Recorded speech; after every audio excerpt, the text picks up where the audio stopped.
Katakanlah misalnya 3 calon, maka oligarki itu akan bermain di 3 kaki kan. Siapapun yang akan menang, maka dia akan menjadi boneka dalam tanda kutip oligarki. Pertanyaannya, ada nggak peluang bagi kita? Kan begitu ya? Ada 2. Kalau Pak Jimli mengatakan enlightened leader. Jadi mudah-mudahan nanti pemimpin itu tercerahkan. Tercerahkan setelah terpilih? Iya, walaupun berasal dari comberan, Oke. tapi begitu dia terpilih, dia menjadi enlightened leader. Berarti dia harus mendapatkan hidayah dulu? Iya, Kan jadi gitu. dia tidak takut dengan jabatan, dia tidak takut dengan oligarkinya, dan dia tidak takut dengan orang yang membiayainya. Paling tidak, kalaupun dia tidak bisa menundukkan, dia mau dan mampu bernegosiasi. Jadi imbauannya adalah, kalau Anda tidak cerdas dan Anda tidak punya integritas, nggak usah Anda nyalonkan diri, membuat susah rakyat dan bisa membuat Anda mudah masuk neraka. Kira-kira gitu. Kalau Bung Refli, Anda kan punya subscribe sudah besar. Iya. Sudah lama, saya beli 20 miliar. Enggak, kalau 20 miliar enggak goyang saya. Berapa miliar yang Anda goyang? 1 triliun.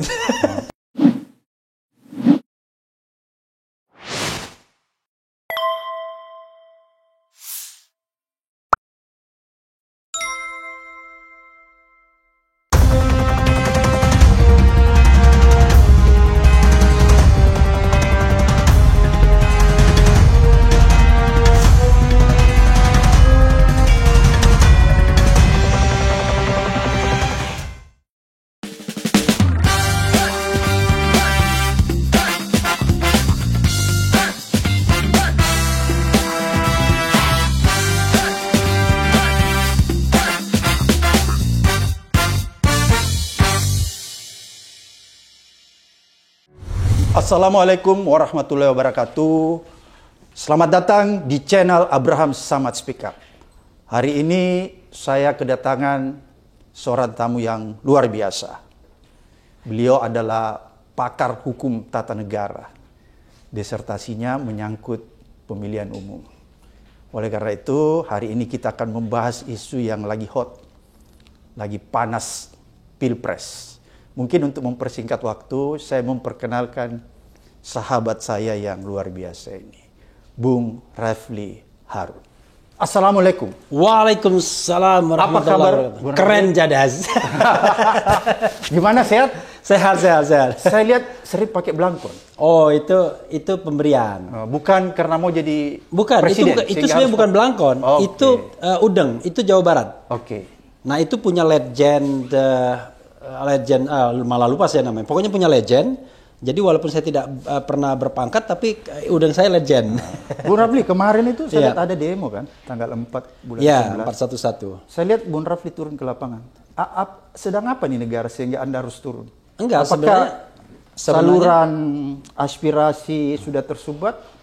Enggak, sebenarnya saya enggak turun itu. Saya cuma nonton saja. Oh, nonton. Ya kan? Sebagai pengamat ya? Iya, sebagai pengamat dan juga sebagai YouTuber kan. Oke. Kan sebenarnya boleh saja kalau kita nonton, kita kemudian mau meliput misalnya. Saya kira ada sesuatu yang sudah luar biasa. Kalau luar biasa begini, kalau saya kan terus terang kalau ngomong. Paling tidak untuk 4 hal. Jadi saya kan tidak bisa mengklaim tidak berhasil semuanya. 4 hal itu bagaimana menjunjung konstitusi, kemudian melindungi hak asasi manusia, kemudian menegakkan atau menumbuhkan demokrasi, dan melakukan pemberantasan korupsi. Oke. Jadi 4 itu saya anggap tidak berhasil. Oke. Ada yang menarik nih, Bung Refli. Ya. Ya. Kalau kita lihat sejak tahun 55 sampai sekarang itu sudah 12 kali ya pemilu kita. Indonesia ini masih masuk di dalam 100 negara termiskin. Ya. Ya. Jadi apa yang salah sebenarnya ini? Pemilunya tidak berhasil atau pemilunya tidak menghasilkan kesejahteraan? Dua-duanya. Jadi pemilunya tidak berhasil, hanya menghasilkan aktor, tapi tidak menghasilkan aktor yang amanah barangkali. Kedua, sistemnya tidak menghasilkan kesejahteraan. Kenapa? Saya kira salah satu problem terbesar dalam pemilu kita adalah pemilu itu masih 2 rang, kurang dan curang. Oke. Karena masih kurang dan curang, maka kemudian saya selalu meyakini begini, kalau kita misalnya prosesnya baik, insya Allah hasilnya baik. Outcome-nya. Ya, inputnya baik, outputnya baik, outcome-nya juga baik. Oke. Ya, tapi kalau inputnya tidak baik, ya outputnya gimana mau baik? Ya jadi garbage in, garbage out. Jadi kan masuknya sampah, keluarnya sampah juga. Tapi saya tidak bilang siapa-siapa ya sampah. Saya ngomong. Jadi kalau begitu teori. apanya yang harus diperbaiki dari mana nih? Dari hulu ke hilir. Nah, kalau kita bicara tentang perbaikan itu, kita bicara tentang governance pemilu. Jadi governance pemilu itu dari hulu ke hilir. Jadi kalau kita misalnya cycle pemilu, ya. Jadi cycle pemilu itu kan ada tiga cycle. Pertama ada pre-election, kedua election, dan ketiga post-election. Nah, kalau pre-election itu adalah penyiapan terutama aturan main. Misalnya undang-undang politik gitu kan, undang-undang pemilu. Kalau dalam hal undang-undang pemilunya saja udah nggak benar, maka kita bisa bayangkan electionnya pasti nggak benar nih. Contoh misalnya presidensial threshold yang sering saya perjuangkan kan. Dari awal di hulunya ini presidensial threshold 20%. Kok ada presidensial threshold? Akibatnya apa? Begitu kita bicara tentang presidential election nanti, itu urusan elit aja. Bolak-balik pemimpin partai.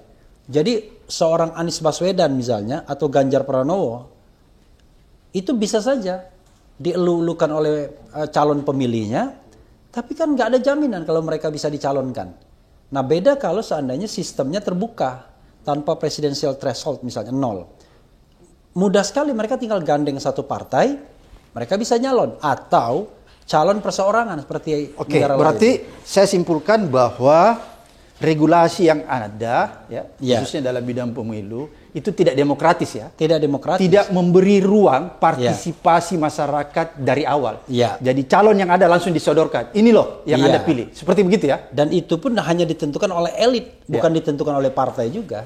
Ditentukan oleh elit politik, dan elit bisnis di belakang layar. Ditentukan oleh elit politik dan elit bisnis. Karena itu oligarki.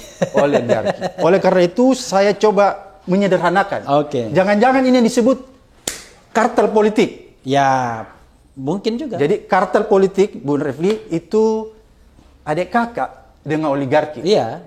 Jadi tolong Bung Refli jelasin nih, gimana nih permainannya? Ya, jadi gini, kalau kita bicara mengenai kartel politik, oligarki, dia biasanya menghindari kompetisi. Menghindari fair competition. Kalau yang terjadi unfair. Iya, yang adalah unfair competition dan biasanya tidak mau terbuka dia. Jadi kalau seandainya ada gesekan di antara mereka akan selesaikan secara dalam quote-unquote kekeluargaan, dalam tanda kutip tapi ya. Jadi tidak pernah dibuka ruang untuk kompetisi bebasnya. Dan biasanya mereka tidak main satu kaki, mainnya 2 kaki atau 3 kaki. Karena itu mereka berkepentingan calonnya nggak banyak. Karena kalau calonnya banyak, terlalu banyak sumber daya yang akan mereka keluarkan. Misalnya, let's say 10 calon. Terlalu banyak duit yang mereka keluarkan. Terlalu banyak. Dalam 10 calon itu mereka mungkin akan melihat, saya akan main di 3 calon saja, uang saya kan. Tapi kan itu juga lebih becek, artinya mereka tidak bisa memastikan hasilnya. Gimana kalau 7 calonnya nanti kompak misalnya. Nah karena itu, sejak 2014 kita tahu calonnya kan cuma 2. Nah, apakah itu alamiah? Enggak, saya kira. Itu by design, bukan by accident. Jadi kalau demokrasi itu begini. Boleh nggak misalnya demokrasi calon tunggal melawan kotak kosong seperti di Makassar. Dan kotak kosong yang menang. Calon tunggal itu boleh asal dia alamiah. Berlangsung secara demokratis misalnya. Ada satu calon yang begitu kuatnya sehingga siapapun nggak mau melawan dia. Nah itu alamiah kan.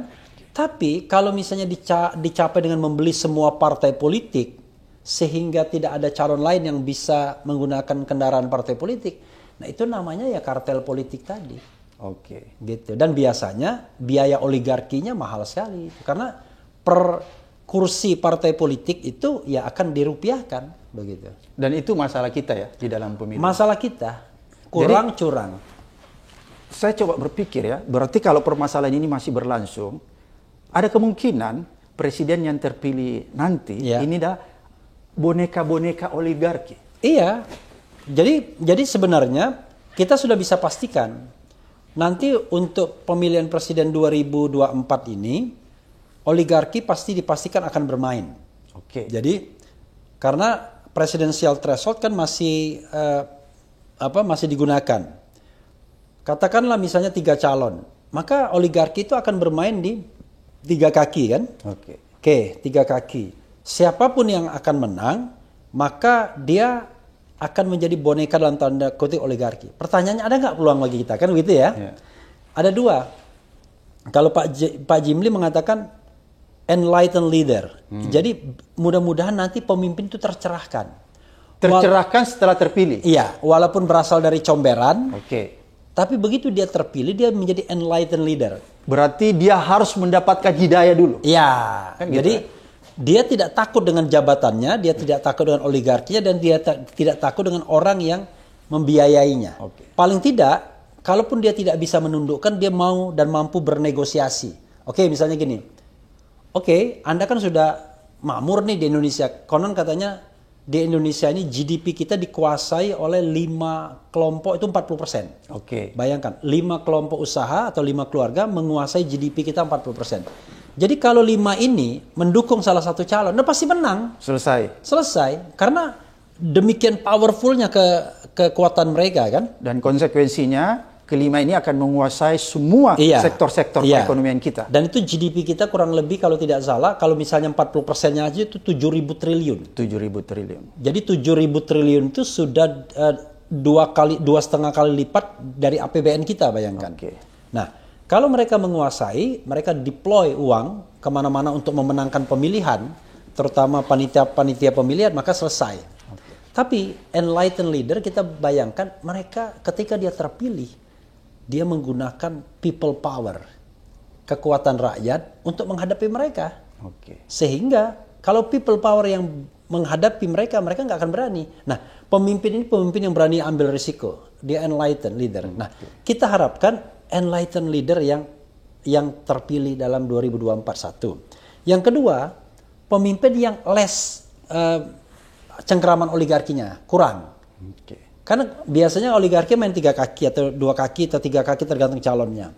Tapi biasanya mereka punya favorit. Jadi kalau misalnya yang menang itu favorit, wah udah itu boneka 100%. Tapi kalau yang menang itu tidak favorit, itu biasanya akan melawan-melawan tuh dia.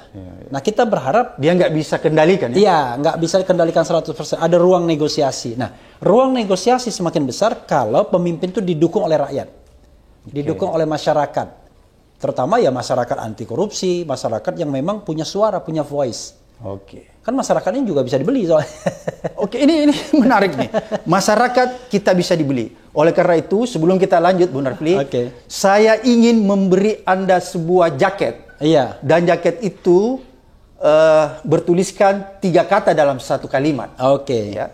Jadi kalimat ini saya minta Bung Rafli untuk memberikan pemaknaan, ya, memberikan pengertian atau definisi, karena definisi ini akan menuntun, menuntun masyarakat kita di dalam pemilu nanti, di dalam pilpres nanti, untuk menjadi pemilih yang tidak seperti Anda katakan tadi. Dia menjadi pemilih yang jujur, dan dia akan memilih calon presiden yang jujur pula. Dan sebelum jaket itu diberikan kepada saya, boleh nggak saya mau minta sesuatu? Apa itu, Bung Rafli? Saya ingin memberikan hadiah juga kepada Bung Abraham Samad. Tapi hadiahnya itu seni, lagu. Jangan berupa barang. Karena kalau berupa barang itu gratifikasi. Walaupun saya sudah tidak di KPK, tapi saya harus menjaga value sebagai mantan ketua KPK. Nah, tapi ini boleh lagu. Sekali. Nah, kebetulan saya paling senang mendengarkan lagu-lagu. Jadi lagu ini saya kan membuat syair dan ide lagu dengan seorang pemusik, ya kan, street singer. Ada 18 lagu yang sudah kami buat, dan temanya itu PCR, politik, cinta, dan religi. Nah, saya ingin politik, cinta, dan religi. Nah, saya ingin yang lagu cinta saja. Karena saya tahu Bung Abraham Samad kelihatannya sangar, tapi orangnya sesungguhnya romantis. Silakan maju. Silakan maju. Ini luar biasa. Jadi lagu ini bertemakan cinta, ya, bukan politik, dan bukan religius. Karena Bung Rafli melihat saya orang yang terlalu sangar, jadi perlu dihibur dengan lagu-lagu cinta. Tapi biasanya black and white. Makin dia sangar, makin romantis biasanya. Thank you. Jadi judulnya itu Lelaki Yang Tak Miliki Hatimu. Jadi apa itu maknanya? Nah, ini agak true story juga. True story. Kalau true story tidak usah kita bongkar. Karena nanti yang di rumah agak keberatan. Tapi intinya adalah saya membuat idenya, syairnya, nah dia eksekusinya. Karena dia suaranya mudah-mudahan tidak jelek. Nah, saya yakin bahwa suara Adinda ini akan bagus banget. Oke, mainkan Gi. Tak pernah ku sesali Tuhan menciptakan aku sebagai lelaki, ku tak milikimu. Bagaimana rasanya mencintaimu, tapi tak pernah kau peduli. Diriku ini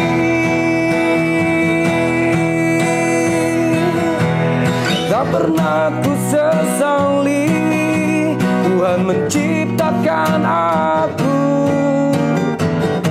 sebagai lelaki, ku tak milikimu.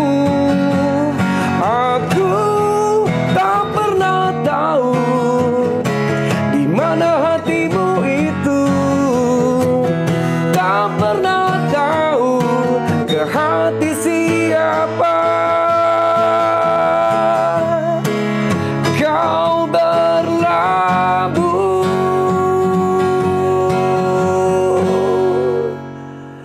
Tak pernah ku sesali.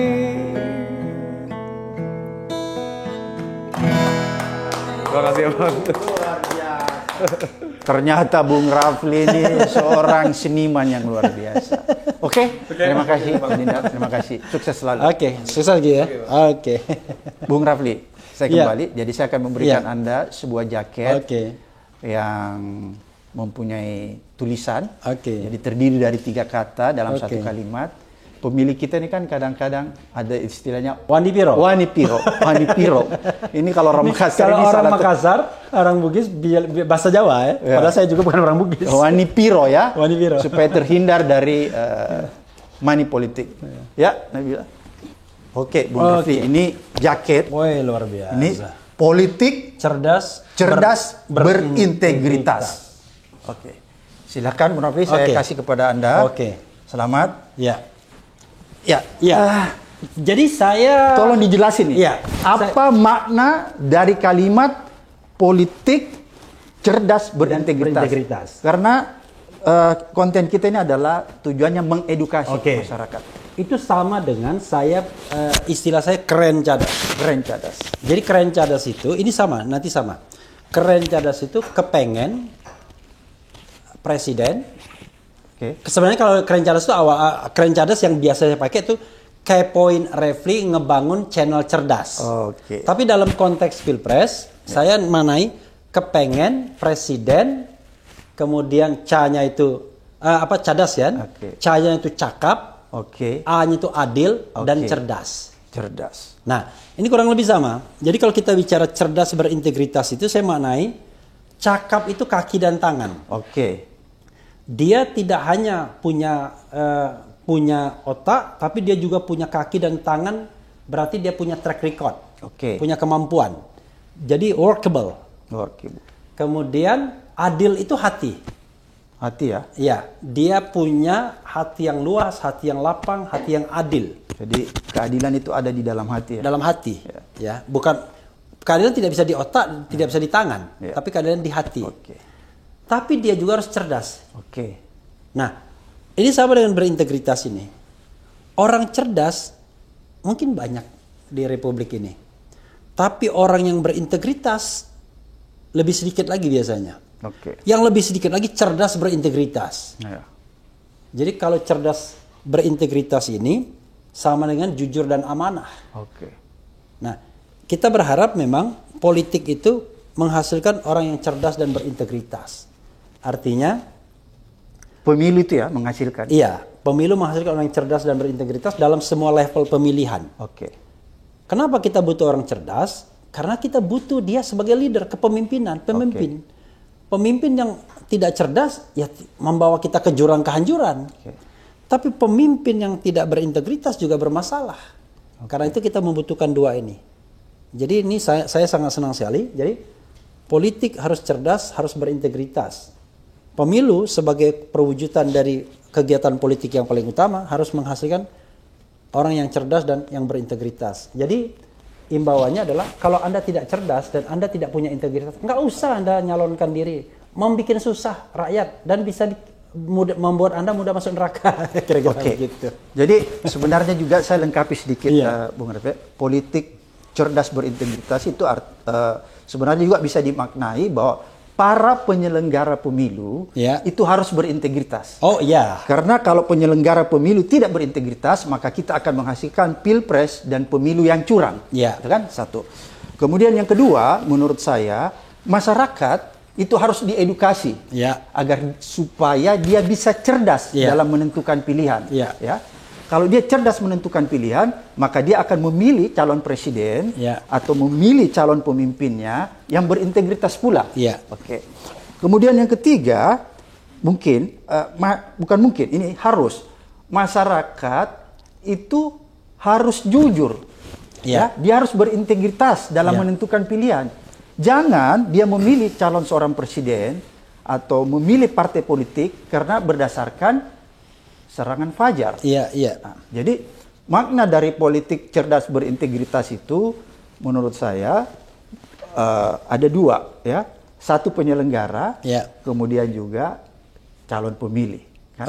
Boleh saya lengkapi lagi. Jadi gini, kalau begitu kita bicara tentang stakeholder pemilu. Iya, menarik, betul. Nah, jadi kalau kita bicara stakeholder pemilu itu satu government, pemerintah.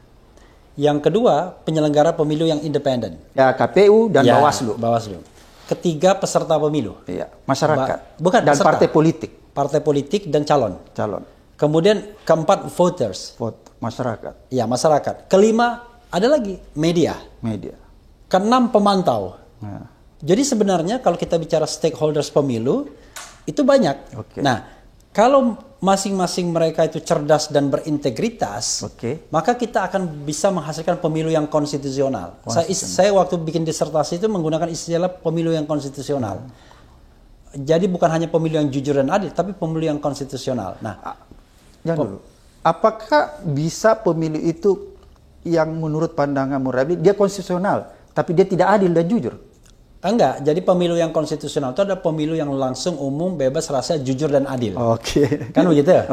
Jadi tidak hanya satu aspek saja, tidak hanya jujur dan adil saja. Itu luber dan jurdil, itu kan kata-kata konstitusi. Karena itu pemilu yang demokratis, tetapi kita harus memenuhi aspek konstitusi itu. Nah, semua stakeholders itu harus cerdas dan berintegritas. Sebenarnya ada kata lain dari yang penting juga dalam pemilu, itu adalah netralitas. Beda sama independen. Jadi kalau dalam pemilu yang namanya pemerintah, yang namanya government itu harus netral. Ini problem pemilu kita terbesar adalah government atau pemerintahnya tidak netral. Karena dia tidak netral, bisa dia menggunakan state apparatus baik sipil maupun militer untuk memenangkan calon, terutama incumbent misalnya. Bisa menggunakan ASN untuk memenangkan calon, bisa menggunakan state financial, bisa menggunakan state facilities. Karena itu di satu sisi kalau kita mau pemilu yang betul-betul konstitusional, ini harus netral. Jadi netralitas itu tidak berpihak kepada pasangan calon. Itu salah satu stakeholder. Nah, stakeholder lainnya yang paling penting juga adalah penyelenggara pemilu. KPU, Bawaslu, DKPP mulai tingkat atas sampai tingkat bawah. Ini juga diminta netral. Jadi dia tidak boleh berpihak kepada salah satu calon dan dia juga harus menyelenggarakan pemilu sesuai dengan tupoksi yang sesungguhnya. Nah, ini persoalan juga di kita karena banyak yang namanya penyelenggara pemilu yang tidak netral. Berikutnya adalah kita tarik lagi kepada peserta pemilu. Peserta pemilu tidak mungkin netral karena dia kan pasti harus memilih partainya, harus mengkampanyekan dirinya. Tetapi Anda tidak boleh curang untuk peserta pemilu, tidak boleh curang. Karena itu Anda harus tidak boleh curang dalam artian apa nih? Yang lebih konkret supaya masyarakat bisa mengerti. tidak main politik uang, Iya. bayar-bayar duit, Oke. tidak menggunakan fasilitas negara, Oke. tidak menggunakan fasilitas jabatan, tidak menggunakan mobil dinas yang kecil-kecil lah. Oke. Jadi yang namanya curang itu adalah memakai sesuatu yang bukan haknya, kira-kira gitulah, curang dia. Atau dia mempengaruhi pemilih dengan cara memberikan sesuatu atau iming-iming. Ya. Itu curang. Jadi curang itu banyak lah. Nah, itu untuk peserta pemilu. Untuk pemantau pemilu juga begitu. Anda harus netral dan profesional, berintegritas juga. Oke. Itu. Untuk masyarakat beda lagi. Untuk masyarakat harus cerdas. Iya. Itu yang namanya smart voters. Oke. Jadi biar kita munculnya smart voters, kita harus yang namanya yang namanya voter education. Oke. Jadi harus ada pendidikan kepada pemilih agar ketika dia memilih itu bukan karena serangan Sesuatu. fajar, Oke. bukan pemberian, bukan karena fanatisme yang berlebihan, bukan karena kemudian hanya melihat gambar dan tidak mempertimbangkan calonnya seperti apa, tapi memilih memang Bukan karena politik aliran juga. ya. Oke. Itu sah-sah saja, tetapi dia memilih karena dia memang menggunakan nalarnya, daya pikirnya bahwa itulah calon yang barangkali akan memenuhi ekspektasi dia dengan segala rasionalitas dia, tetapi intinya adalah dia itu menggunakan otaknya untuk memproses dulu. Tapi kan kalau yang tidak cerdas itu ini dilihat kira-kira begitu, gitu ya. nggak diprosesor. Nah, itulah stakeholder pemilu. Kalau stakeholders tersebut menjalankan apa yang seperti saya katakan, ya pemilunya pasti konstitusional, gitu. Oke, ini menarik nih. Jadi masyarakat sebagai pemilih harus cerdas, ya, Cerdas. dalam menentukan pilihan. Ya. Saya pernah membaca, Bung Ya. Refli, sebuah artikel di luar. Ya, Hasil risetnya itu begini, di negara-negara Eropa. ya, Bahwa pemilih di negara-negara maju itu kecenderungannya akan memilih pemimpin atau presiden yang jujur, itu loh. Dia katakan di situ. Oh, iya. Kecenderungannya akan memilih calon pemimpin atau presiden yang jujur. Oke. Itu di negara-negara luar. ya, Tapi ada yang menarik, dari hasil saya lihat ya, survei kedai kopi Iya. ya kemarin berdasarkan FGD, ya, dia melakukan survei terhadap 3 kelompok. ya, Ya. Kelompok pertama adalah kelompok remaja, milenial. ya, Ya. Yang baru akan ikut pemilu, yang baru akan memilih di tahun 2024 ini. Ya. Itu kelompok pertama, Ya. milenial. Kemudian kelompok kedua masih milenial, tapi adalah para milenial yang sudah pernah ikut pemilu 1 kali di 2019 kemarin. Oke. Oke ya. ya, Kemudian yang ketiga adalah kelompok kelas menengah. Ya. Itu macam-macam di situ tuh. oke, Ada profesional dan lain-lain sebagainya. Hasilnya cukup mengagetkan saya. ya, Karena sepertinya tidak seperti tadi yang saya lihat yang ada di negara-negara maju. oke. Kelompok pertama yang milenial, Yang baru mau milih, yang baru memilih tahun 2024 nanti, Ya. 100% menyatakan bahwa dia akan memilih presiden, pemimpin yang jujur. Itu 100% hasilnya. Oke, good. Ya, Ya, oke ya? ya. Milenial. Kelompok kedua, ini menarik nih kelompok kedua. Tidak 100%, dia cuma 50%. Jadi kelompok kedua itu adalah anak milenial yang sudah pernah memilih Pernah satu memilih, kali. oke.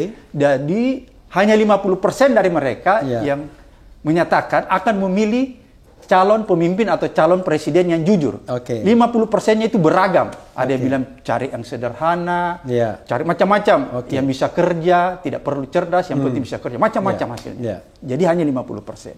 Dan yang ketiga, ini sangat memprihatinkan saya, Ya. Bung Refli. Yang kelas menengah ini ya. ya, Hasilnya apa? Tidak satu pun ya, dari mereka yang menyatakan akan memilih calon pemimpin atau calon presiden yang jujur. Hasilnya apa? Beragam. Ya, ada yang pilih yang harus bisa kerja, ya, yang cerdas, ya, yang amanah, Ya. ya, yang tidak pencitraan, macam-macam di situ jawabannya. ya. Bahkan yang lebih ironis lagi, mereka masih memperdebatkan tentang pemimpin yang jujur. ya, ya. Oke, saya ingin minta tanggapan Bung Refli. Ini ada apa sebenarnya ini? Kalau kita lihat di dalam hasil survei ini kan ada sesuatu. Saya khawatir Ya. nanti karena begini. Kalau kita berpatokan kepada kelompok pertama, Ya. ini milenial, ini kan banyak jumlahnya. Ya. Nanti yang baru akan ikut pemilu di tahun 2024. Ya. Ini yang banyak jumlahnya. Ya. Bukan begitu, Bung Refli? Ya.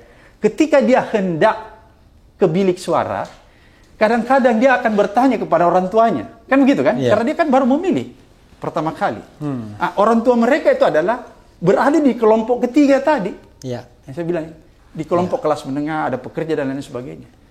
Saya takut, atau saya khawatir, jangan-jangan karena ada masukan, akhirnya Ya. mereka nanti mempunyai preferensi yang agak berbeda ketika masuk ke bilik suara.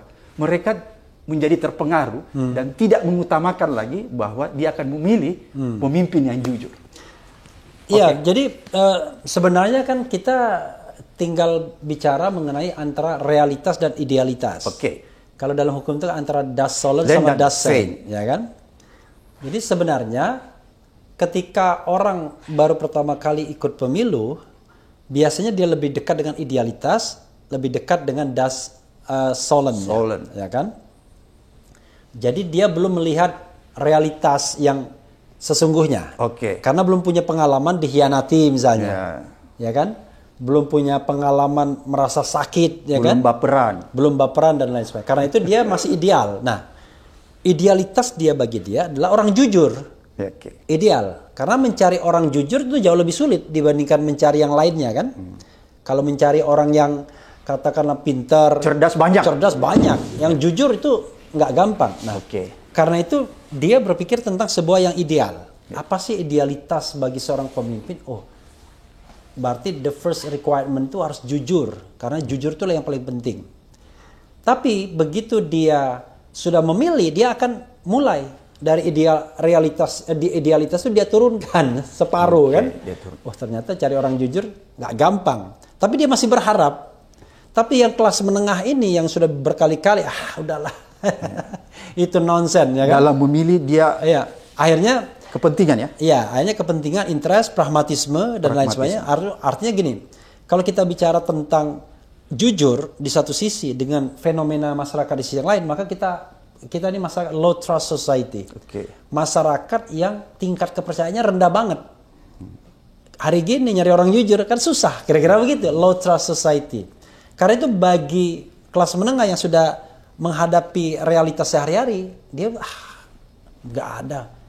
Sama seperti kita kan skeptis. Dia menganggap pemimpin jujur itu utopia ya. Utopia. Kita dengar statement dari politisi, bohong. Kan selalu begitu kita bilang, alah bohong. Alah itu gombal. Kira-kira begitu. Karena kita udah tahu. Ada realitas. Iya, kita sudah mendalami realitas itu. Tapi menurut saya untuk menjembataninya itu adalah kita harus butuh sekali lagi pendidikan bagi seorang pemilih. Voter education begini. Kalau kita tidak boleh menghindar dari pemilu. Tidak boleh menghindar dari untuk memilih. Harus. Karena itu bagian dari partisipasi masyarakat kan, bagian dari kewajiban kewarganegaraan kita. Kita akan mendapatkan calon-calon yang sudah disaring oleh oligarki, bisnis dan politik dengan presidensial threshold 20% dan itu aja. Let's say ya. Oke, calon kita nanti Agape, Anies, Ganjar, Prabowo. Itu saja kan yang cuma disodorkan ke kita. Ya, itu yang menurut saya tadi tidak demokratis ya, Iya. karena tidak melibatkan masyarakat sedari awal, langsung disodorkan. Iya. Tapi kan walaupun undang-undangnya tidak memungkinkan begitu, Iya. tapi kan seharusnya menurut saya partai politik itu harus punya harus punya satu kebijakan yang mendorong partisipasi masyarakat sejak dari awal.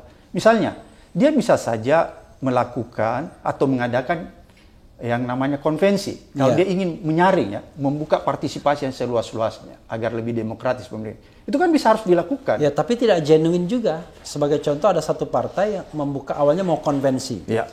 Tapi realitas tidak memungkinkan nggak jadi konvensi. Cukup rakernas. Kenapa? Rakernas menghasilkan 3 nama. Tapi 3 nama diserahkan ketua umum partai. Terserah ketua umum partai. Kalau menurut Bung Refli, konvensi ini bisa menghasilkan pemimpin-pemimpin Konvensi yang hanya bisa menghasilkan pemimpin seandainya ruang partisipasinya dibuka. Ya. Satu. Kedua, keran untuk berpartisipasinya dibuka juga. Yaitu tadi presidential threshold. Sebagai contoh, Demokrat tahun 2014, sebelum 2014 tentunya, mengadakan konvensi. Menanglah, kalau tidak salah, waktu itu konon katanya menang Dahlan Iskan, konon ya. Karena tidak diumumkan hasilnya. Tapi karena Demokrat tidak mencapai 20% dan tidak ada mitra koalisinya karena semua diborong oleh kekuatan yang ada, akhirnya konvensi tidak ada gunanya. Dan ketika itu kalau saya lihat konvensinya terlalu internal. That's okay, tetapi persoalannya adalah kita kan tidak punya sebuah aturan, mekanisme. Ya, aturan perangkat konvensi. Kalau saya begini misalnya, ya, untuk peralihan dari agar misalnya gini, kalau kita bicara tentang demokrasi itu harus ada stage-nya, nggak bisa kita jumping up dari elitisasi langsung kepada demokrasi di bawah. Paling tidak untuk peralihannya adalah wajibkan semua partai politik mengajukan calon presiden sendiri. Oke. Jadi, itu lebih demokratis ya? Ya, diwajibkan dulu. Karena diwajibkan, kalau ada 16 partai politik, maka akan ada 16 calon. 16 calon. Kemudian? Nah, dari 16 calon tersebut, kan kita kan two-round system, yaitu sistem pemilu 2 putaran. Suruh berkelahi mereka, tapi kita kasih waktu misalnya, partai politik yang ketika dia ditetapkan sebagai peserta pemilu, dia langsung menyampaikan calon presiden dia ketika dia mendaftar untuk menjadi peserta pemilu. Ini calon presiden kami. Nah, ada yang mengatakan calon presidennya itu harus dari konvensi partai dia. Jadi dokumen konvensi itu disertakan. Tapi saya takut ini nanti abal-abal juga, tipu menipu. Lebih baik dia daftar sambil ini paket calon saya. Ya kan? Jadi ada 16 dan itu harus dari internal partai politik mereka. Gitu. Lalu bagaimana yang tidak berpartai politik? Buka dong keran calon independen. Kan biar nggak biar kita kan inline. Masa ada misalnya partai politik yang mengajukan calon non partai politik. Ada partai politik mengajukan kader orang lain. Kan nggak masuk akal jadinya. Itu berarti ada masalah di dalam partai politik kita. Menurut saya ada aturan-aturan yang mungkin tidak terakomodir di dalam sistem kepartaian kita. Kira-kira begitu. Iya. Atau saya boleh katakan bahkan begini. konstitusi. Ada kelemahan partai politik kita. Ada 2 kelemahan terbesar kalau saya lihat tadi yang Anda sampaikan itu. Yang orang luar bisa masuk. Iya. Bahwa partai politik Indonesia tidak punya code of conduct. Iya. Oke? Karena dia tidak punya code of conduct, Iya. maka tidak ada aturan yang melarang, misalnya orang luar bisa masuk lewat partai itu. Karena tidak ada aturan.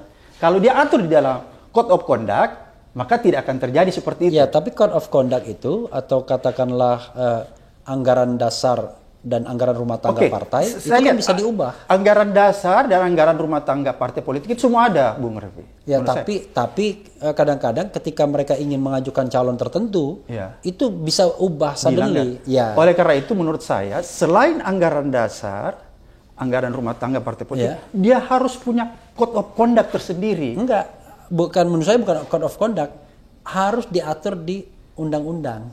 Di undang-undang agar partai politik patuh terhadap aturan itu terikat jadinya. Jadi kalau ini kan begini, ada problem, undang-undang tidak mengatur itu. Ya, oleh karena itu menurut saya begini, partai politik harusnya kan begini, kalau kita lihat partai politik ini adalah media ya untuk menyalurkan aspirasi masyarakat ya. Media untuk menyaring pemimpin, kan begitu kan. Oleh karena itu dia harus membuka ruang partisipasi yang seluas-luasnya. Jadi ketika dia melihat undang-undang partai politik itu tidak membuka ruang partisipasi yang seluas-luasnya dari hulu hingga hilir, maka seharusnya partai politik itu sendiri yang membuat aturan internal agar itu bisa terakomodir ya. Oleh karena itulah menurut saya kalau nggak ada itu sebaiknya kan dibuat aturan internal dia, misalnya code of conduct agar bisa membatasi tadi penyimpangan-penyimpangan. Ya, cuman masalahnya adalah nggak ada gunanya kalau seandainya partai politik itu tidak punya jaminan dia bisa mencalonkan. Jadi satu-satunya partai politik yang dijamin bisa mencalonkan itu cuma PDIP dengan 128 kursi. Padahal untuk mencalonkan presiden itu minimal butuh 115 kursi. 115 kursi itu harus berkoalisi. Nah, Nasdem misalnya pernah ingin mengadakan konvensi partai. Tapi sebelum dia mengadakan konvensi partai, dia mau merayu Golkar dulu, itu yang saya baca. Merayu Golkar, kami mengadakan konvensi, nanti presidennya dari hasil konvensi ya. Nah, Bapak jadi wakil presiden kami.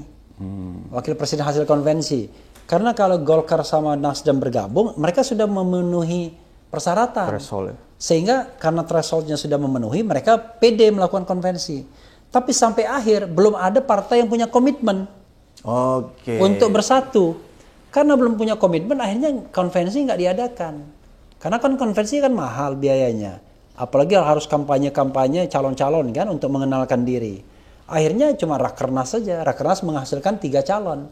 Tapi 3 calon itu juga tergantung ketua umum partai. Jadi kata saya ingat Pak Jimli, ini semua partai politik itu mengatakan dirinya demokratis.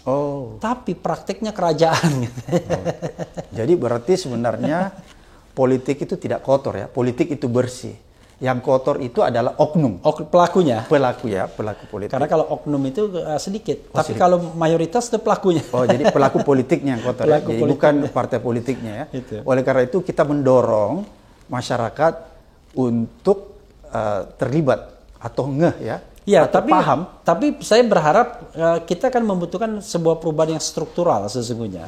Jadi struktural itu, kalau sekarang kita nggak mungkin berubah, kecuali dengan reformasi dan revolusi kalau sekarang. Jadi misalnya tahun 2024 kita berharap threshold hilang, kemudian ada demokratisasi di dalam partai politik, itu udah kadung, nggak mungkin. Karena sekarang semua partai politik ngomong tentang calon-calon presiden berdasarkan interaksi elit saja. Dan interaksi elit itu nggak jauh-jauh dari Presiden Jokowi, Megawati, kemudian Surya Paloh, kemudian Zulkifli Hasan, Erlangga Hartarto, which is ketua-ketua umum partai politik plus presiden, kan begitu kira-kira. Nah, padahal kan kita ingin ditarik ke eksternalisasi agar itu menjadi urusan rakyat. Tapi karena peluangnya nggak ada, akibatnya ya kita hanya pasrah disodorkan yang nama-nama yang saya sebut tadi. Nah, for the time being ya udah kita terima saja, kecuali tadi ada revolusi, ada reformasi jilid 2 entah tahun ini atau tahun depan misalnya. Jadi mempercepat sebuah perubahan yang drastis. Tapi kalau tidak ada perubahan yang drastis, ya kita harus tunggu presiden terpilih 2024 untuk membuat hal yang fundamental lebih baik bagi ketatanegaraan kita. Apa itu? Saya mengatakan presiden yang terpilih nanti setelah 2024, satu, dia harus hilangkan presidential threshold langsung. Mumpung partai-partai masih dukung dia. Biar nanti tidak menjadi perdebatan. Itu kewajiban ya? Iya. Berikutnya, dia bentuk tim ahli untuk melakukan evaluasi terhadap konstitusi kita. Agar kita bisa mempertahankan kontur demokrasi yang lebih baik. Ketiga, dia bikin tim ahli untuk mengevaluasi undang-undang politik kita, undang-undang pemilu terutama, untuk menghasilkan pemilu yang lebih sustainable dalam hal menjaga demokrasi dan hak asasi misalnya. Nah, dia bekerja saja dalam senyap, ya, bekerja betul-betul. Ada satu tambahan lagi, presiden akan terpilih harus mampu ya melakukan perubahan undang-undang KPK kembali. Iya, itu salah satu. Sebenarnya saya tambahkan lagi adalah dia harus janji memperkuat pemberantasan korupsi. Nah, itu yang proposal itu yang saya ajukan ketika Presiden Jokowi terpilih 2019. Saya nge-tweet 3 itu.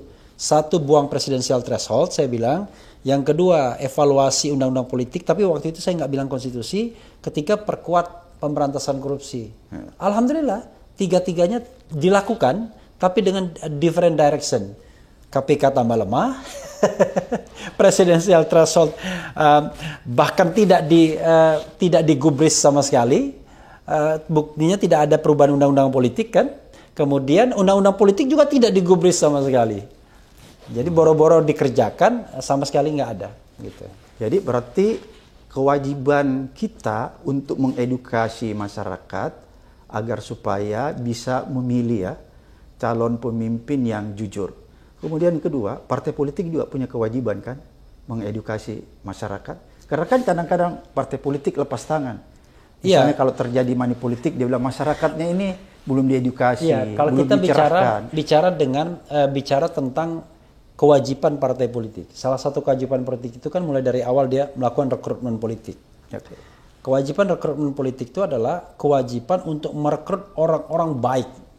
Yang punya reputasi. Iya, orang-orang baik. Mungkin belum punya reputasi, tapi kita tahu baik ya. Orang-orang baik, orang-orang jujur, orang-orang amanah untuk dicalonkan sebagai pemimpin-pemimpin atau wakil-wakil rakyat.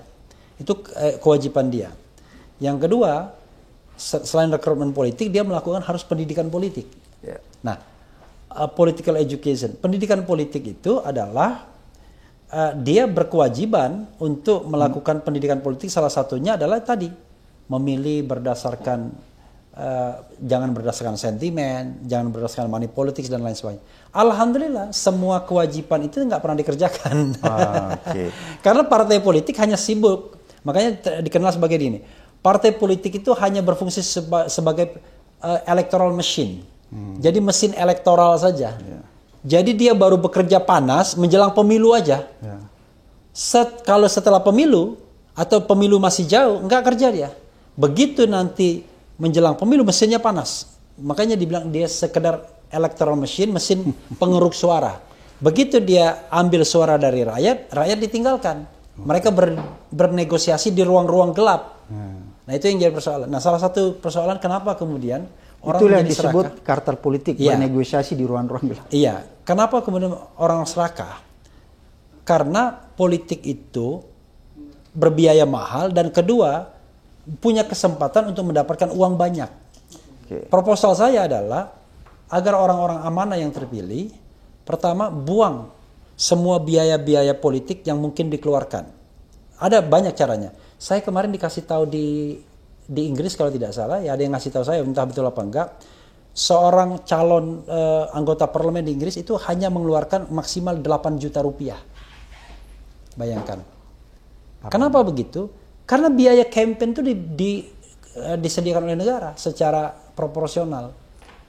Jadi misalnya campaign mereka kan lebih banyak melalui siaran-siaran televisi, radio dan lain sebagainya. Nggak kayak kita, joget-joget dan lain sebagainya. Oke, tidak kan? mendidik campaign. Iya, jadi campaign mereka kan nggak ada hura-hura kayak kita.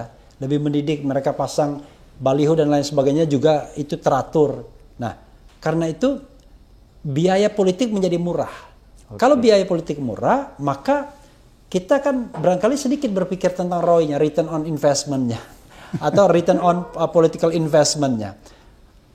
Kedua, kalau tidak salah di Malaysia, gaji anggota parlemen di Malaysia itu jauh lebih kecil dibandingkan Indonesia. Oke. Bahkan Hatta pernah mengatakan, harusnya katanya, anggota parlemen itu penghasilan anggota parlemen itu bukan penghasilan utama. Jadi mereka itu tetap profesional di bidangnya masing-masing, jujur dan amanah, Oke. mewakili kepentingan rakyat itu karena mereka terpanggil. Oke. Kalau ini enggak, mereka jadi full timer job di situ. Karena full timer job ya mereka minta uang yang banyak. Mereka mikir loh, dulu saya lawyer, penghasilan saya miliaran per bulan. Masa cuma digaji sekian? Sehingga yang terjadi adalah mereka creating. Makanya tidak heran saya lihat justru orang masuk politik itu tambah kaya biasanya. Oke. Bukan dari profesionalisme dia, misalnya seorang lawyer atau apa, tapi dari kreasi politiknya itu yang bikin dia tambah kaya. Coba lihat, you name it. Siapa Maka aja. banyak terjadi praktek-praktek capture itu ya. Iya, State makanya capture corruption. Nah, makanya kemudian ya itulah yang terjadi. Nah, Oke. kalau misalnya kita ubah sistem itu dengan tadi enlightened leader, gaji anggota DPR, kita kecilkan dia cuma terima honor doang misalnya. Dia profesional, kemudian pengeluaran politik itu tidak besar, hanya diwajibkan bahwa maksimal pengeluaran partai politik calon anggota DPR itu 10 juta misalnya, maka itu reasonable.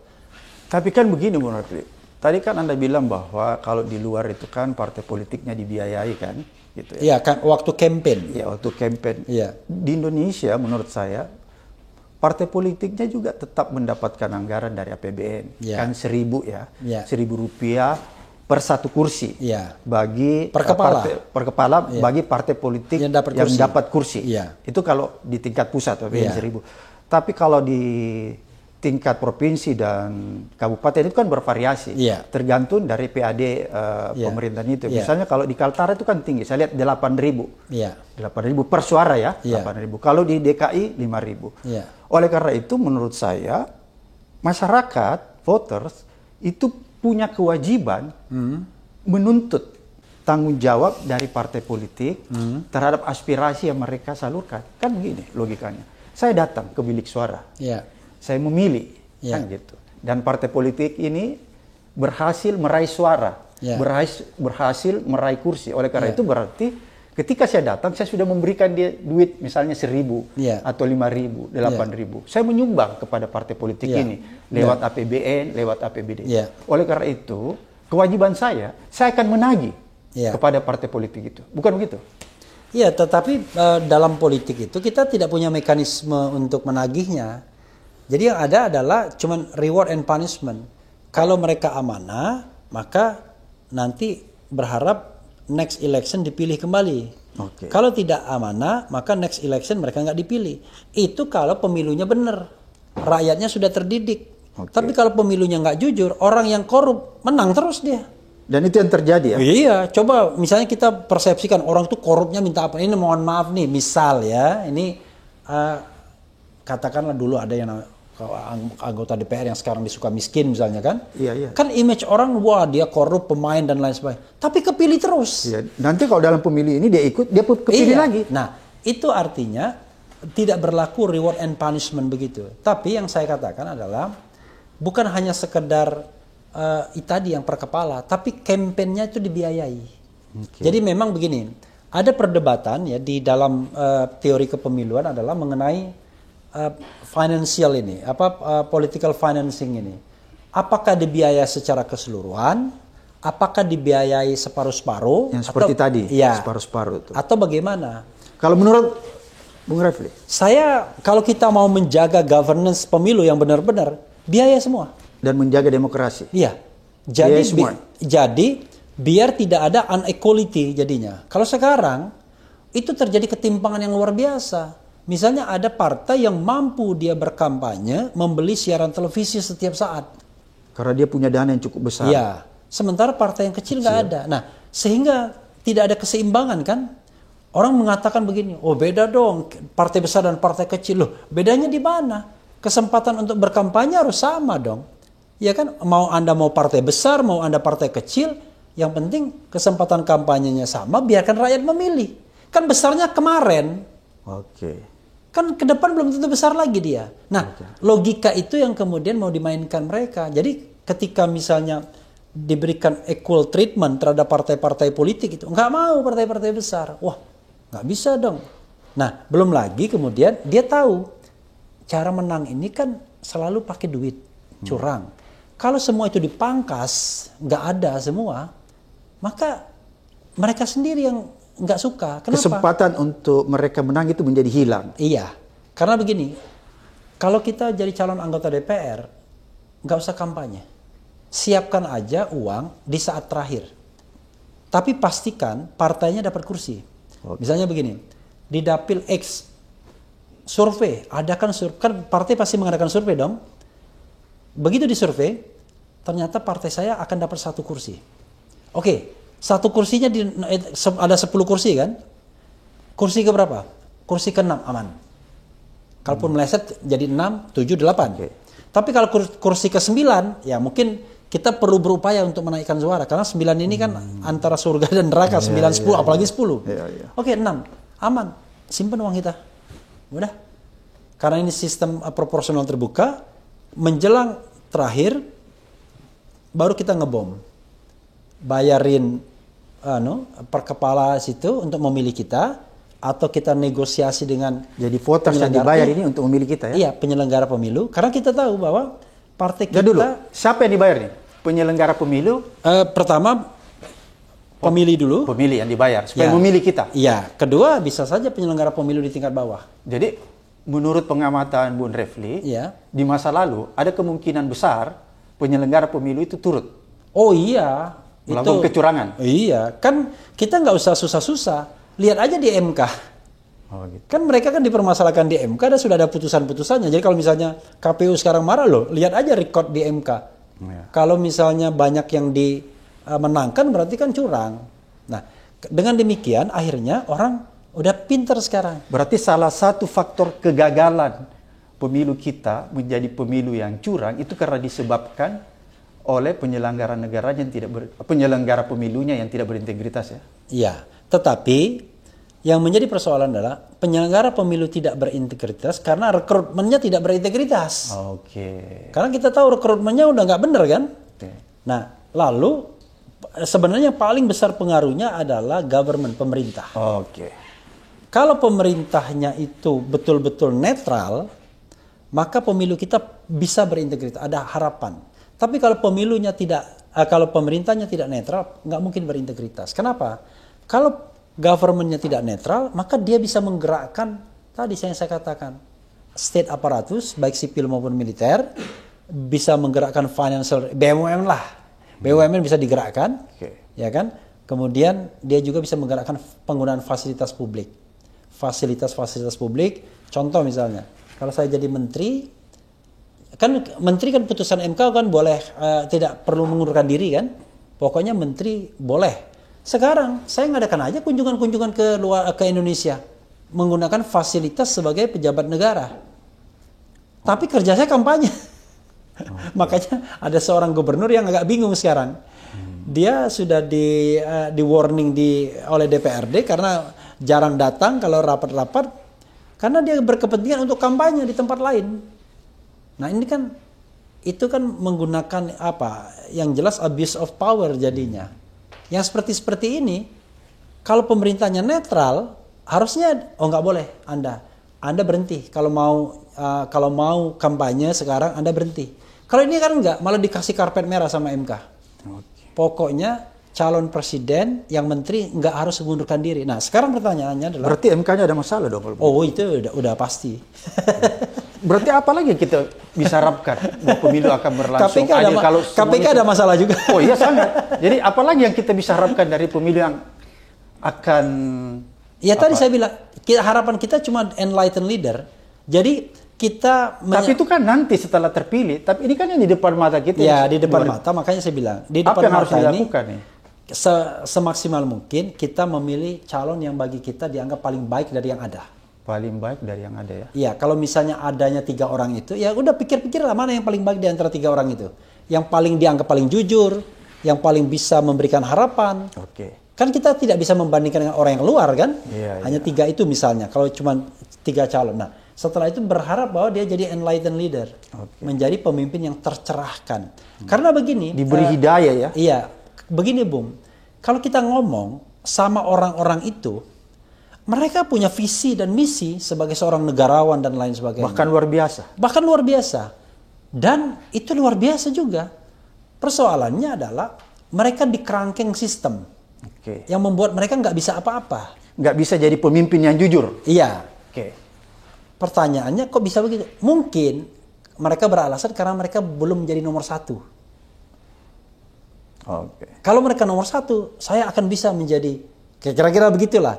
Nanti begitu dia nomor 1, ternyata ada lagi dewa-dewanya, Tuhan-Tuhannya ya kan. Ternyata yang tadi oligarki tadi. Nah makanya akhirnya tergantung dia berani nggak menundukkan oligarki atau bernegosiasi dengan oligarki.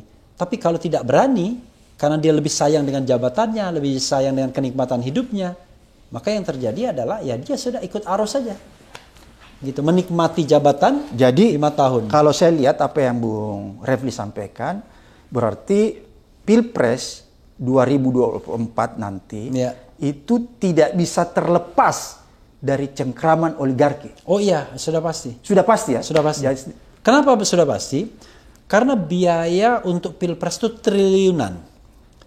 Kalau kita sebut orang-orang yang tadi, nggak ada mereka kemampuan bisa self-financing itu nggak bisa. Baik dirinya maupun partainya. Kan nggak bisa. Karena itu mereka sangat bergantung kepada donatur. Bahasa halusnya. Tapi cukong bahasa agak kasarnya. Ya kan? Padahal kalau di negara-negara yang demokratis, kan rakyat tuh bisa menyumbang tuh $1, $2, $3. Dan harus recorded. Harus melalui banking system. Ada mekanisme itu yang dibangun. Iya. Kalau kita kan enggak, tiba-tiba muncul, ini mohon maaf tuh, wah spanduk di mana-mana. Ya ini sudah bertebaran. Iya makanya, tiba-tiba ada bisa bagi sembako, bisa bagi kaos. Kita akan mikir, dari mana dia uangnya? Kan nggak mungkin. Nggak mungkin dia tiba-tiba uang pribadi dia deploy ke suatu daerah untuk itu, kan nggak mungkin. Berarti kalau saya mendengar apa yang Bung Refli sampaikan ini, Iya. saya jadi pesimis ini sebagai rakyat ya. Nggak boleh pesimis. Iya, walaupun nggak boleh pesimis, bahwa Pilpres di 2004 itu nanti tetap cengkraman oligarki di situ. Oleh karena itu, siapapun yang terpilih itu tetap dikendalikan oligarki. Iya.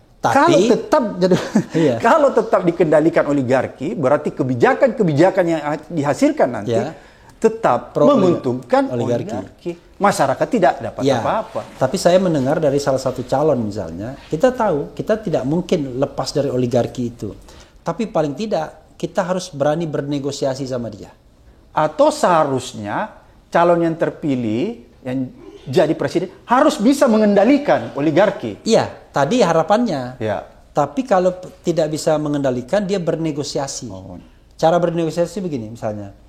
Oke lah, kan kita tahu kita nggak mau ganggu bisnis Bapak, misalnya kan begitu.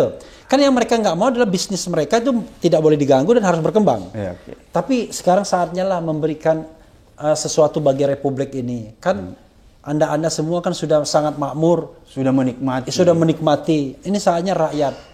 Contoh misalnya pembagian kue. Sebagai contoh misalnya di Malaysia ada yang namanya affirmative action. Jadi bisnis-bisnis tertentu nggak boleh dimasuki oleh kelompok-kelompok yang sudah the giant kan. Kalau di Malaysia kan ditujukan bagi Melayu ya. Iya. Nah, saya pernah lihat undang-undangnya itu. Iya. Jadi undang-undangnya itu sebenarnya lebih kepada protection bagi Bumi Putra ya. Iya. Jadi bukan privilege, karena kalau privilege itu mengandung pelanggaran HAM, tapi itu protection. Iya. Nah, jadi karena dia unequal kan, makanya kemudian dia ada protection. Nah, Indonesia kan bisa juga begitu. Karena kalau enggak ya, coba bayangkan Bung, tiba-tiba ya kan, kita nih nge-YouTube begini, wah, sama oligarki, YouTube dibeli semua sama dia. Jadi semua YouTuber yang punya follower itu, punya subscriber dibeli semua. Kan terjadi pada waktu itu, kalau dulu kan. Tujuannya apa tuh? Yang subscribe besar dibeli? Iya. Tujuannya apa? Ya tujuannya untuk menguasai suara. Kan suara di dunia maya. Iya, sebagai contoh misalnya dulu ada yang .com, ya kan? Kan ada orang yang secara independen membangun .com, mantan-mantan wartawan dapat share dia. Lama-lama .com itu dibeli juga oleh konglomerat kan? Akhirnya apa? Ya pasti jadi corong konglomerat itu, nggak mungkin dia dikritik dan lain sebagainya. Nah sekarang kalau kita bicara televisi, nggak mungkin televisi nggak ada cukongnya kan? Itu besar sekali. Nah sekarang media yang bisa menyuarakan kepentingan rakyat itu media sosial.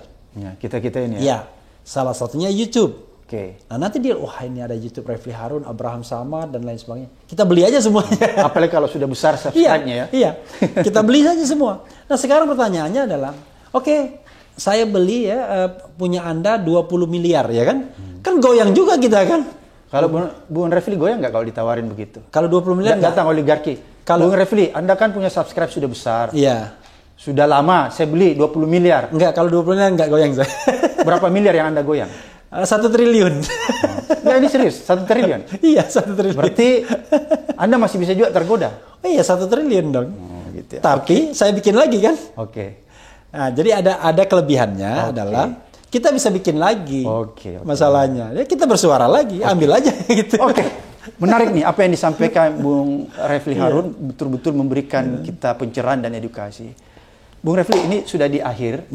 Saya mohon Bung Refli memberikan, karena channel ini channel yang edukasi, memberikan edukasi kepada masyarakat agar dia bisa melakukan sesuatu di dalam menghadapi pemilu 2024 dan Pilpres 2024, agar mereka bisa memilih calon pemimpin dan calon presiden yang jujur. Satu aja saya katakan ini, yang jujur. Kalau saya bilang jujur dan terlalu lama ini, jadi yang jujur.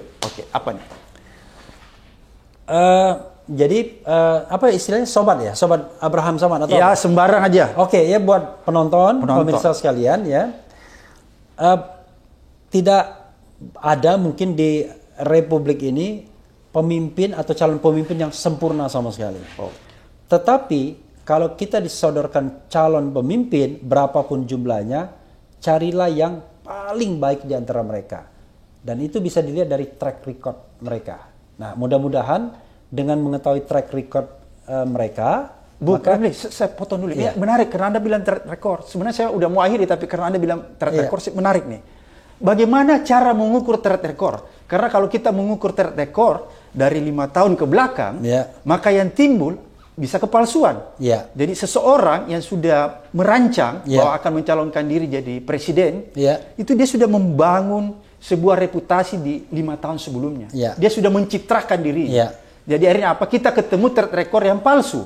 Kan Iya. begitu. Jadi Enggak juga. bagaimana cara melihat track record itu? sekarang kita Kalau menurut saya jangan melihat di 5 tahun ke belakang, harus iya jauh. dong. Sekarang kita kan sudah ada media. Googling aja. Oke. Ya kan? Misalnya Abraham Samad, ya kan? Gitu ya. Nanti di situ akan muncul kan pemberitaan-pemberitaan dan lain sebagainya. Makanya dari sisi pemberitaan itu pasti kita akan menemui, waduh, kok nggak ada yang sama sekali baik kan? 100%. Tapi bandingkanlah. Oke. Ya kan? Misal ya, mana ini? Yang ini. Saya tidak menyebut nama. Misalnya saya mau calon presidennya Iya. Rocky Gerung dan iya, Mardigu. atau gini aja. Saya mau pilih mana ya antara Rocky Gerung. orang yang enggak nyebut nama, orang yang dianggap melanggar HAM atau orang yang terlibat diduga korupsi. Nah, kira-kira begitu. Jadi pilihan kita kan gitu. Oke. Diduga pelanggar HAM atau diduga korupsi. Yang mana mendingan? Iya. Wah, mikir kita. Saya punya kriteria jujur. Ya. Adalah saya yang dianggap pelanggar HAM aja. Karena dianggap kalau diduga korupsi berarti dia nggak jujur. Kalau pelanggar HAM kan mungkin masa lalu, mungkin dia karena dia jabatannya pada waktu itu dan lain sebagainya. Nah, ini kan Kayaknya mengarah nih Anda nih. enggak karena itu makanya saya enggak menyebut orang. Bercanda aja. Iya, nggak menyebut orang. Karena kita akan dihadapkan pada itu kan. Dia pelanggar HAM, dia terduga korupsi, itu aja. Cuman itu saja. Biasanya kayak yang akan dilekatkan kan itu doang. Nah, sekarang pertanyaannya adalah kita mau pilih yang mana? Tapi jangan salah. Sekarang ini yang namanya terduga korupsi itu semuanya. Oke. Bukan jadi dia pelanggar HAM diduga tapi terduga korupsi juga. Jadi kompleks. Bisa juga karena semua calon presiden yang disebutkan itu sudah disebutkan semua dosanya. Saya sebutkan dosanya tanpa menyebut orangnya. Formula E, kemudian EKTP elektronik, dana komcat, komando komponen cadangan, ada semua. Jadi semua punya dosa ya? Iya, semua dosa. Dan sekarang tinggal dikapitalisasi saja. Sekarang kalau Yang saya, mana paling sedikit dosanya? ya, Betul. atau saya kalau punya kekuasaan, saya tangkap aja orang itu. Kalau seandainya saya bagaimana nggak suka. kalau kita bilang kepada rakyat ini, sudahlah, nggak usah pilih. Itu berarti tidak mengedukasi ya? Tidak mengedukasi karena berapapun yang terpilih akan tetap jadi presiden. Oke. Jadi suara yang tidak memilih itu tidak akan mempengaruhi presiden yang terpilih. Oke, menarik. Terima kasih Bung Revi. Ya, terima kasih Apa juga. yang Anda sampaikan ini luar biasa dan insya Allah ini menjadi edukasi ya buat calon pemilih, apalagi pemilih milenial yang akan baru pertama kali memilih di tahun 2024. Penonton, saya akan membagikan ya nanti kaos yang bertuliskan politik cerdas berintegritas. Oke. Oh, Jadi kaos ada ya? 200 t-shirt yang saya siapkan, kaos itu untuk penonton yang memberikan komentar di akun YouTube Abraham Samad Speak Up. Terima kasih. Sampai ketemu di channel Abraham Samad Speak Up. Oke.